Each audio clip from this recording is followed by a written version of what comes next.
انا مش سامع. وبعدين اذا كان في مناقشة المجلس قفل الباب. مشروع اللائحة وزع علينا دلوقتي، ما نقدرش نقر حاجة الا بعد قراءتها. موضوع المناقشة قفل، المجلس قرر قفل باب المناقشة في هذا الموضوع. يا سيدي اذا كان لك اقتراح ابعته يعرض على المجلس. يعني لكن المناقشة قفلت، المجلس قال كفاية. على اساس ايه؟ المجلس قال كفاية وبعدين نشوف الاقتراحات. يعني ما خدش الرأي يا سيدي. ما خدناش لسه الرأي، لانه قبل تقفل المناقشة وبعدين نقدم الاقتراحات اللي تقدم.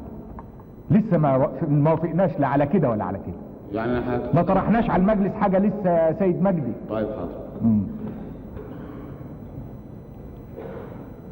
في اي اقتراحات في هذا الشأن عايزين تقدموها؟ لو سمح الاخ يقدم اقتراحه مكتوب علشان نقراه على المجلس، والاخ يقدم اقتراحه ايضا مكتوب.